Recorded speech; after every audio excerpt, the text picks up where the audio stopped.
Hello, everybody, and welcome to Pauper EDH. Today, we're going to be looking at something interesting. And I want you to take a look at all of these legendary creatures that could possibly be your commander. Now, what do they all have in common? They all have a double-digit power, 10 or greater power. Now, what's interesting about that, you may think? Well, the amount of commander damage, if your commander deals combat damage to an opponent, they take commander damage. If they take 21 commander damage during combat, they lose the game. And that accumulates over time. So multiple turns means they can take more and more combat damage from your commander. No idea what's going on with the lighting there. Sorry about that. But when your creature has double-digit power, it starts to get really easy to deal 21 damage in only 2 hits. So I got to thinking about this. Which of these creatures best suits this style of play of just getting 2 hits in and getting out? There were a couple key components. One, if you wanted to just be able to get in 2 hits and always have that as an option, you want something that you can either have that you can make unblockable, right? And the color that most makes things unblockable is blue. So you probably want a blue commander. You also want a commander with 11 or more power, because then you don't have to worry about boosting up its power anymore. Because if it's at 10 power, you need to boost it by 1 in order to deal that 2-hit KO. But if it's already above, it's 11, 12, 13 or higher, then you're already going to get somewhere where 2 hits, unblocked, just deal out all that damage. Easy peasy.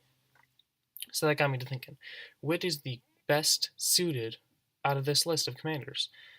So I go through. Withinger Unbound, he can't even be your commander because he's a merged creature. I think he comes out of he comes out of the Binding Blade, and that's not even something that can be your commander. Plus, he's black, he's not blue, so he doesn't really suit our color. Next, we have Ulamog the Infinite Gyre, and I'm gonna basically say all of the Eldrazi. They're all colorless, which means they don't fit our groove, even though some of them have that 12 power, that high power. Next, you get into the 5 colors. We have Progenitus, we have Ur-Dragon. Those are our 5 color commanders. And those two, while these are both really powerful commanders, are 1 away from that 11 mark. So no matter what, you always are going to have to keep battling, and you're going to need to boost their power in order to actually get them to that 2-hit KO range. Now, Progenitus does have some interesting things, and I might go over this later, because he has protection from everything, which means he can't be targeted, he can't be damaged, he can't be enchanted or equipped, and he can't be, what's the last one? He can't be blocked. That's the important part. So no matter what, he's going to get that in. He's always going to be getting in damage as soon as you get him on the board. The only problem with Progenitus is, 1, it costs 10 mana, which is insane. 2, you don't really need to worry about the color because it has all colors, so that's a good thing. But the blue isn't as important now, so it doesn't matter what colors it is. But it has protection from everything. That includes targeting. So if you want to give it extra power, you have to use Anthem effects. So you'd have to create an entire deck with Anthems, which are cards that say all your creatures get +1/+1. Because it can't be a target creature, which is normally what you would want to do, because Progenitus can't be targeted. So that kind of cuts him out. So I might come back to him later, but for now we're just going to skip over him. He's not really our best suit for what we're looking for. Next we have Lord of Tressorhorn. He's blue, okay. He has a high power, that's good.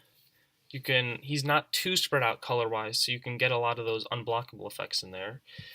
Maybe he's good, and he has Regenerate too, so you can keep him around on the board.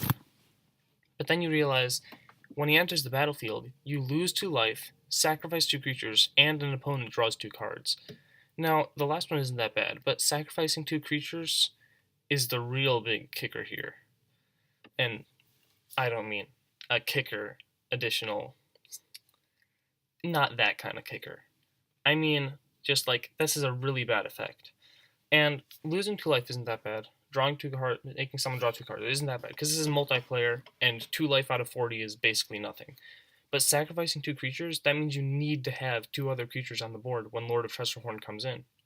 And if any opponent kills one of those creatures before this ability triggers, now you have to sacrifice Lord of Tressorhorn. Plus, he only has 4 toughness, so you're probably going to be regenerating him a lot of times. So it kinda doesn't work out. Plus, he's only at that 10 power, and as we know, we need 11 power to really make the difference. Next, we get to Galta, Primal Hunger, and Grothama. Grothama is its own beast to tackle, and it has insane interactions with just all kinds of different things, and it's just not the type of deck that we're looking for. Galta, he has a high power, he has 12 power, that's good. He has Trample, which means he can get through extra damage, so if you can't get an unblockable effect, which it's in green, so that's kind of our downside here, we don't have those unblockable effects. But he can get through that power with Trample, and he costs X less to cast, which is really good, because if you just have some power in creatures, he's going to be a really cheap commander. But without those unblockables, it's kind of hard to make him work the way that we want to. There are some effects you can give him, so he could work, but he just doesn't have quite the punch that we're looking for. And then we get to our final answer. Arixmethes, Slumbering Isle. Ooh. This is what we're looking for. Green and blue has the colors we want. Green has some good effects. It's not necessarily the most effective, but I think next to blue, that's what we want for our damage. He has 12 power, 12 toughness, so he's going to be dealing with 2-hit KOs, and he only costs 4 mana. That's insane for a 12/12. Now you may be saying, wait a minute, Trevor. Read his abilities. You're not going to like him. I'm like, okay. He comes in with 5 slumber counters on it. Okay, those don't mean anything yet to me. As long as he has a slumber counter on it, it's a land. Okay, now those counters mean things. It's a land and not a creature. So it comes into play with 5 counters, which all basically say Arixmethes can't attack, it can't block, and it can't do anything a creature normally does. But you know what else that tells me? Arixmethes can't be killed by board wipes, can't be killed by any damage, creature removal, exiling. The only things that are going to hit it are land-based effects, and there's so few of those. There's a couple in red, and then you have the expensive players who are going to have their strip mines and whatnot, and those are really all you got. Everything else isn't going to be able to target him until he's a creature. And then the final ability, whenever you cast a spell, you may remove a slumber counter from Arixmethes. And that's really good, so you can get rid of those counters just by casting spells. Now, the most important part of this is that all of these abilities just like combine into this basically, when he enters the battlefield, he's a land. Then you cast 5 spells and he can do things. Now, when he becomes a creature from being a land, unless you cast those 5 spells on the turn he comes out, he won't have summoning sickness. It's basically like getting a creature with haste. So that can be really good if we can get him out, and then second turn after he's out, you've already made him a creature. That's basically saying, okay, so I have a turn where he's a land, and then the next turn, I make him a creature immediately, and just start attacking. And since we know he 2-hit KOs, that's some real powerful right there. And finally, he does have one more ability, which is tap to add blue-green to your mana pool. This is very nice, because that's not just, because most lands they'll get you 1 mana, but this is a land that's going to get you 2 mana, and it's one that you always know you're going to have access to because it's your commander. So you just always being able to tap for 2 mana reliably on turn 5, that extra ramp, that's insane. Combined with other ramp spells that green and blue get out, this is good stuff, man. So let's see what kind of deck we want to make. Here we have the deck. And as you can see, I have some categories laid out. We have normal ones, draw, ramp, we have lands, and then we have a couple others. We have this big list of evasion. We have extra, which I'll get to, and we have untap, which is actually pretty simple. So I'm going to start actually with this untap section, because this is one of the easiest ones. We have Curious Follower, a blue and green for a 2/2 merfolk, which says tap to untap another target permanent.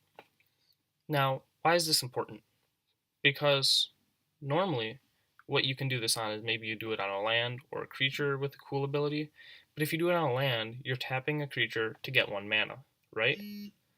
Well, if you do it on Arixmethes, you're tapping this one, you tap Arixmethes, get 2 mana, then you tap Kior's Follower to untap Arixmethes, tap him again, 2 more mana.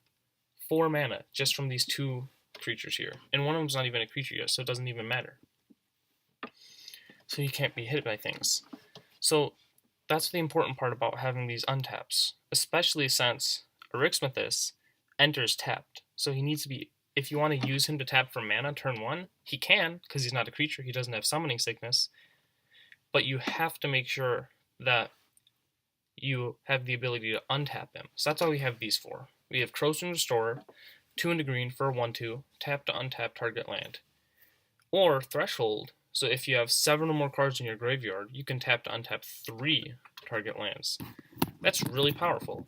And especially, this is a good early game, and it's also good after like a board wipe. Then you just play down your Croson Restorer, you're probably going to have 7 or more cards in your graveyard because of that board wipe, and then you just get to immediately just untap like a ton of lands, and just being able to play spells left and right, remove slumber counters, and that's really powerful. Next we have Tidewater Minion, 3 for a, and blue for a 4/4 elemental with Defender, and you tap to untap target permanent. That's the one that we're looking on. That's the most important part that we like. But then also 4, you can make him lose Defender, which I don't care too much about. Finally, Vizier of Tumbling Sands, 2 in a blue for a 1/3, tap to untap target permanent. Also cycling 1 in a blue. So if you need to, if you really don't want him, you can cycle him. And then when you cycle him, you untap target permanent. So if you need to, but normally you're going to be casting him. Next we have the land section, 15 forests, 20 islands. We have 1 Rogue's Passage, 4 untap to make a creature unblockable. That's really good because it's a land, so it can't be hit by things. And you can, for 4 mana, just make your Arixmethes unblockable. Simic Growth Chamber, which is you bounce a land, but then it taps for 2. It taps for blue-green, just like Arixmethes does, which is just a good land. Simic Guildgate, Thornwood Falls, Woodland Streams. These are all tapped, enter-tapped, and you tap for a blue or green. This one also gives you a life. Yay, life. So, these we just have some dual lands, or not original dual lands, but dual colored lands, which are really good. And then we have some basic lands. So it's a really cheap mana base. Draw, Kefnet the Mindful, 2 into blue for a 5/5 flying indestructible god. Can't attack or block unless you have 7 or more cards in hand. 3 and a blue, draw a card, then you may return a land you control to its owner's hand. This has some really important effects. 1, it's indestructible, so it can't be killed. You can't destroy it, you can't damage it enough. Well, you can damage it, but the damage won't destroy it. And it's really powerful to just have this board state out of just a 5/5. Now, granted, it can't attack or block unless you have 7 or more cards in hand, which you probably won't. Basically, this isn't a huge draw deck, but if you do, that's a nice bonus. But the important thing, he's indestructible, and you can make him draw. And when you make him draw, if you draw a card, return a land you control to its owner's hand. Think about this. Someone has their, what's it called? Strip mine. They tap, sacrifice their strip mine. I'm gonna destroy your Arixmethes while it's still land. Well, I'm gonna pay 4. I'll tap my Arixmethes and then 2 other lands. Activate this. I draw a card, and then I get to return Arixmethes to my hand before it's destroyed. And then your strip mine was completely useless. So you can make people waste strip mines with this. Breakthrough. Draw cards. Explore. Draw cards. Draw cards. Draw cards. They draw cards. You draw cards. It's simple. Ramp. We have some pretty decent ramp here. We have, it's mostly just searching for basic lands. Bounty of the Luxa.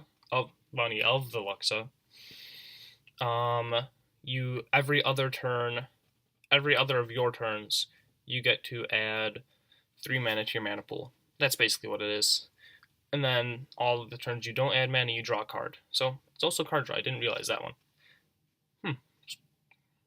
You'll learn something new every day. Today I learned that you also draw cards with this. But yeah, they're all pretty basic. You just get lands. The only one of the really big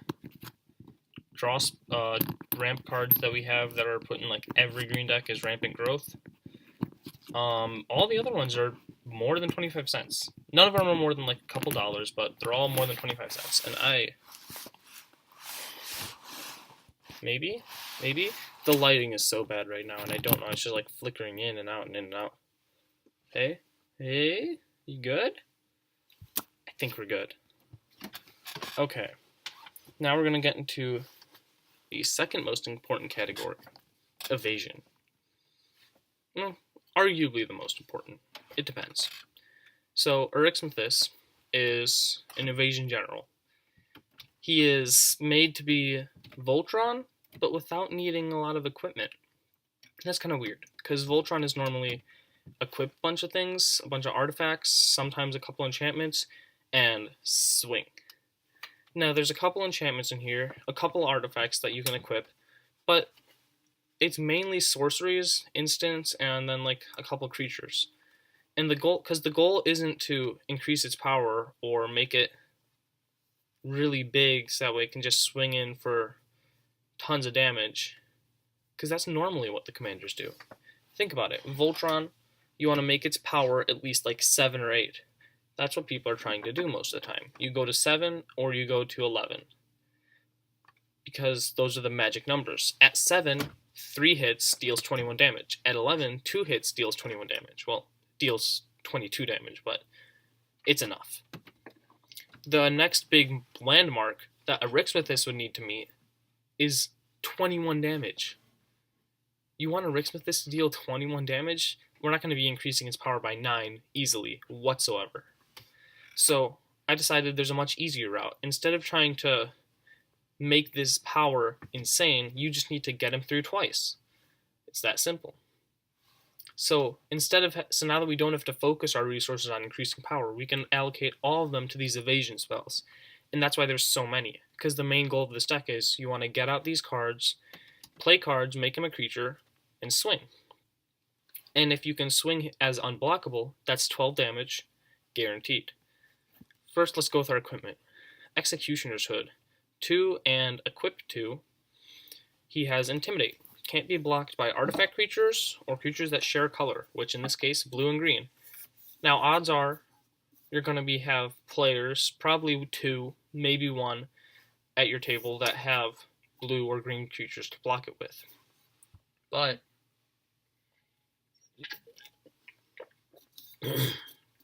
But you're also probably going to have at least 1 person that isn't going to have blue or green creatures.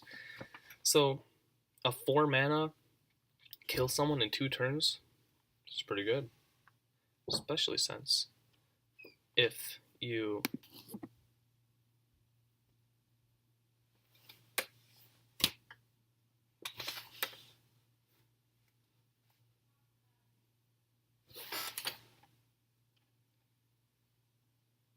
what was I saying?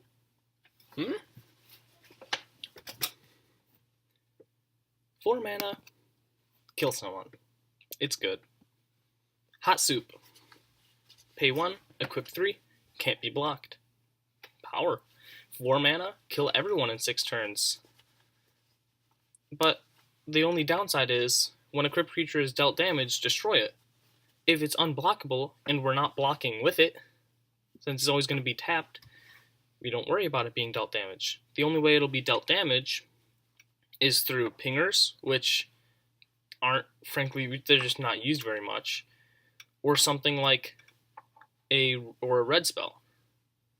And when you're playing against red players, normally not monocolored, which means that they're almost always going to have another color which has better removal than red, because normally damage-based removal is terrible. So people don't run it a lot, which means if you can get this on him and there aren't red players at the table, and there's not mono red players, you're not worried about taking damage, so he's not going to be getting destroyed by this. Joven's Tools. It's back. Joven's back. This is actually a second week. We're just doing another Joven deck tech. No. Joven's Tools are really useful in this deck, actually. 6 mana for an artifact, not an equipment, just an artifact. Pay 4 and tap. Target creature cannot be blocked this turn except by walls. That's really good. You say, except by walls. Well, a wall is just a creature that can't attack. And the important thing here is that it doesn't say creatures with defender. It specifically says walls. So, the important thing is that most creatures with defender aren't actually walls. Dragon Egg, not a wall. Let's see. You have Crab, Hermit Crab, not a wall. Tidewater Minion is a defender, but not a wall. The most of the cards that you have in your wall decks, which are now, there is some growing popularity in the defender decks because of the release of Arcades, the strategist. Saudis, Arcades, yeah, Arcades the strategist. 3/5 dragon. Hold up.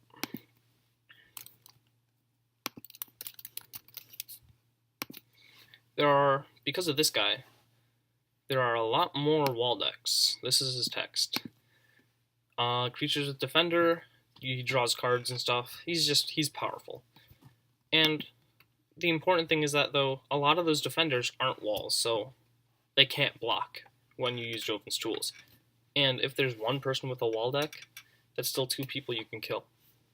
And that's why I like this. Some of these cards, they're like people may say, well, this deck can stop it, this deck can stop it. You can still block it if you have one of these. Then I say, but what if you don't? You're playing with 3 other people. You're guaranteed. Now, not 100%, but a good at least 95% guaranteed that you're going to find someone who you can attack and make unblockable using a Joven's Tools or a Hot Soup, Executioner's Hood. Next we'll go Prowler's Helm, similarly to Joven's Tools, but it's an equipment.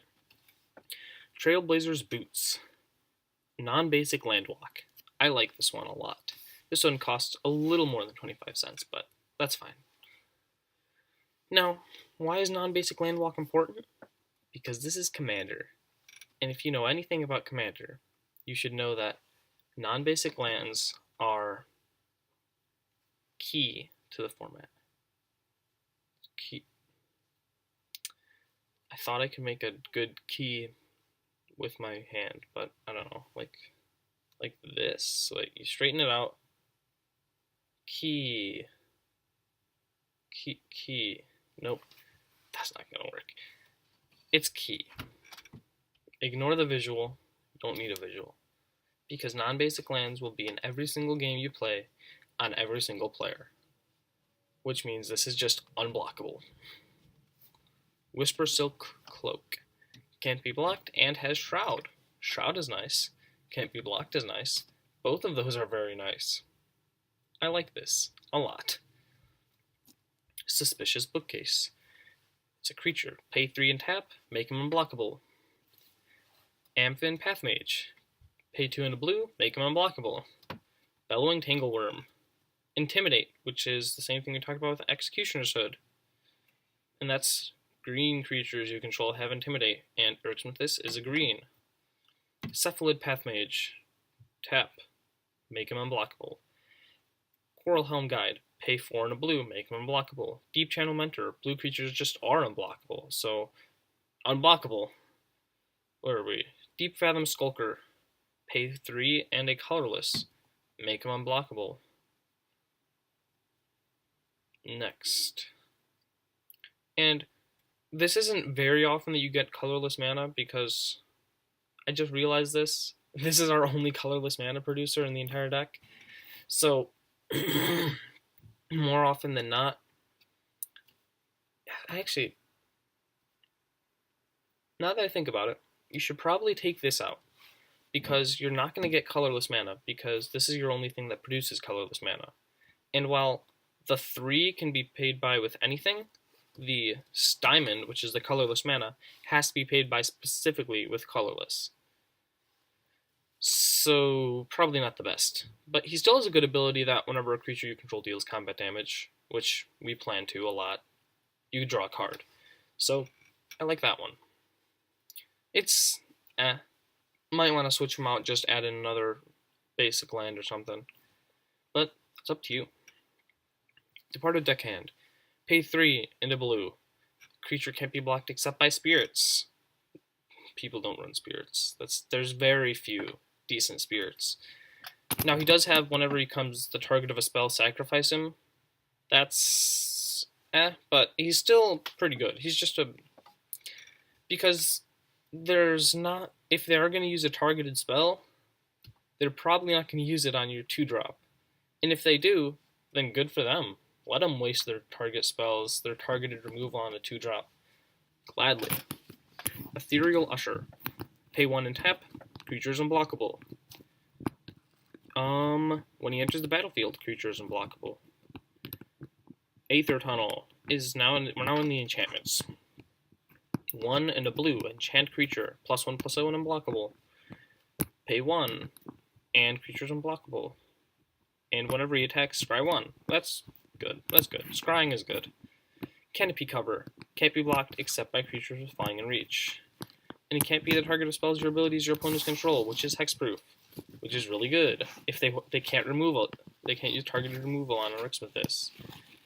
And flying and reach creatures are out. There's a lot of them, but that's still, like I said, you're gonna find someone who you can attack while you have Canopy Cover.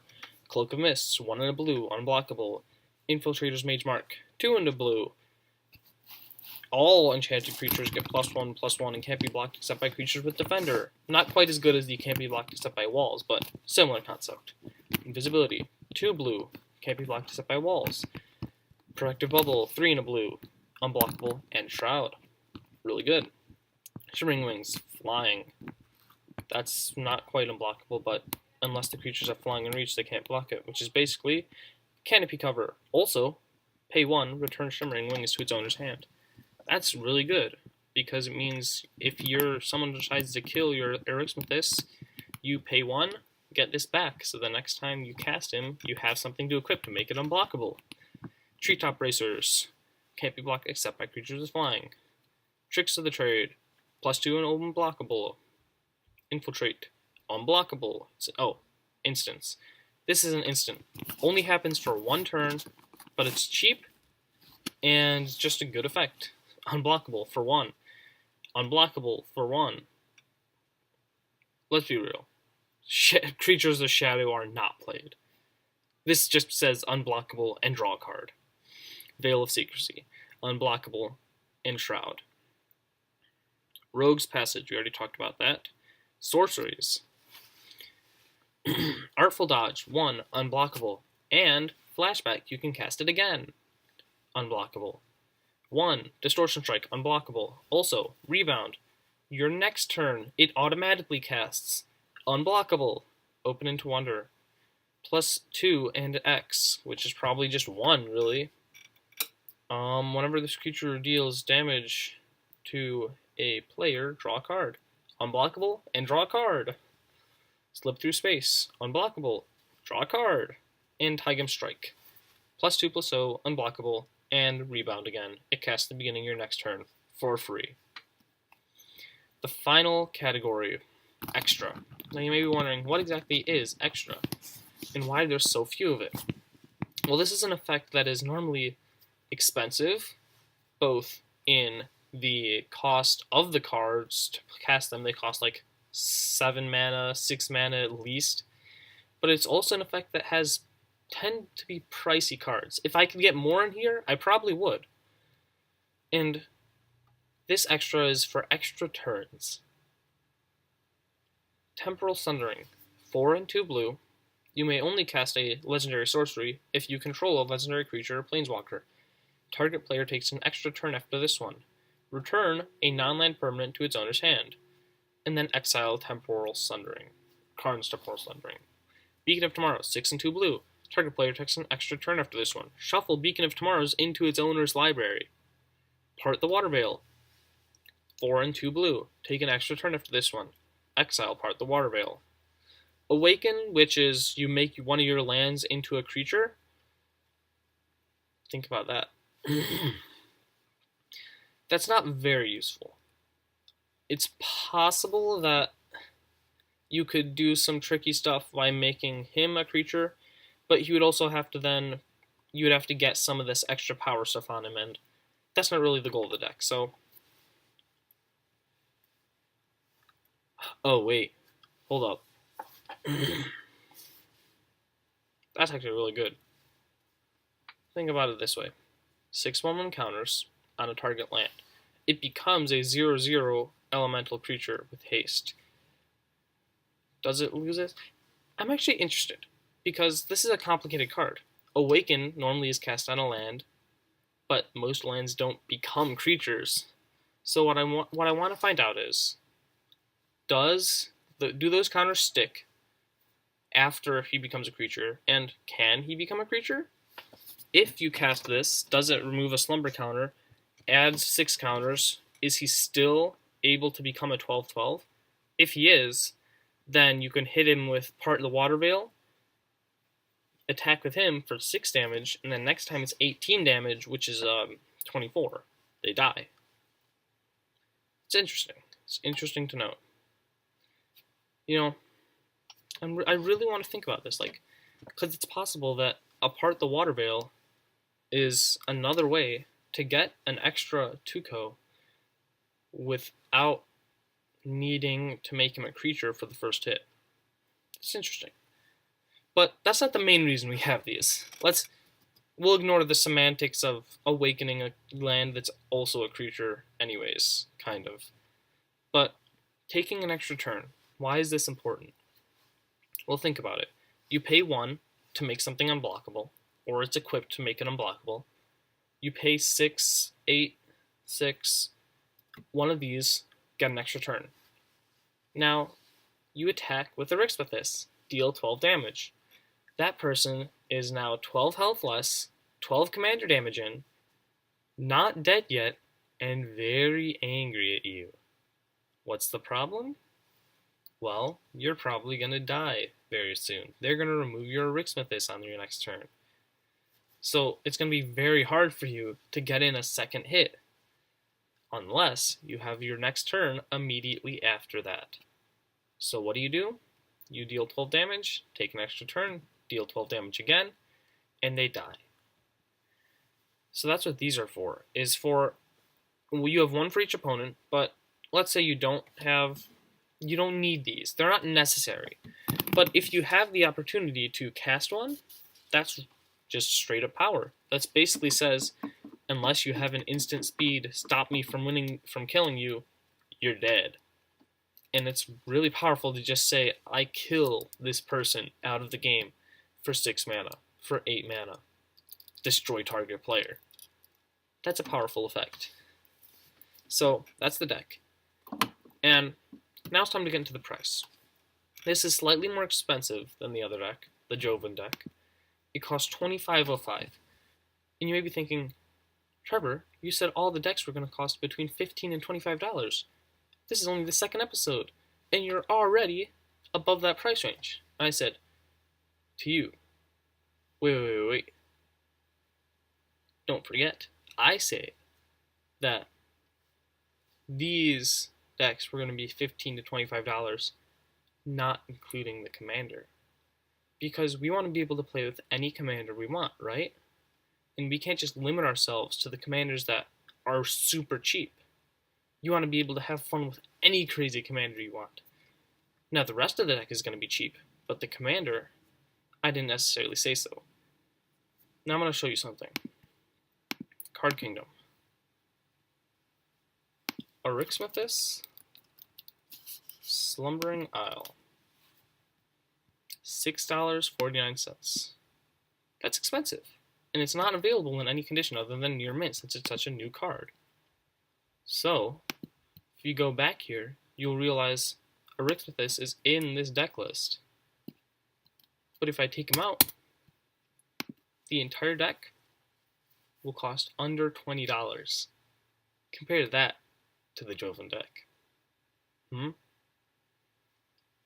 this includes every single card in the deck except for basic lands. You can acquire basic lands. I know that you can. If you are trying to do this without basic lands, I suggest you might want to check out a different format other than Commander. Commander is is very competitive at times. Even though it's a casual format, it can get competitive, it can get confusing. It might be easier to check out something like Pauper or something else that's really cheap. If you are playing without basic lands and you want to buy basic lands too, let's say you have no basic lands, you probably don't have like many decks, which means you're probably new to the game. So it might be better for you to go to Pauper if you're ready to tackle Commander, which it is I highly suggest the format in general. It's amazing to anyone who plays Magic, and it can get confusing. There are a lot of card interactions, a lot of cards, and some people just play more powerful decks, and that's can be a problem. You're not going to see many wins with these decks that I'm showing you. But that's not the idea. The idea is to be cheap and have your fun. So, all in all, if you want to play this deck, you don't have basic lands, go for it. It's going to cost you like, what, a couple extra dollars? I think the cheapest basic land is like 10 cents on Card Kingdom. But go for it. Go for it. But if you don't, if you have your basic lands, which I assume you do, you can get this entire deck for $18.56 and an extra $6.49 for the commander. And we don't really care too much about the commander's cost. I'll probably go over some more expensive commanders than this. I'll probably go over a lot more cheap commanders. I doubt I'll go insane with something like I don't know, Empress Galena. I'm not going to do a commander that insane expensive. I'm not going to go with Angus Mackenzie. That's not going to be the deck I'm making for you. No, I'm just making these simple decks. So, with that all in mind, hope you enjoyed the video, and I will see you all next time. Bye-bye.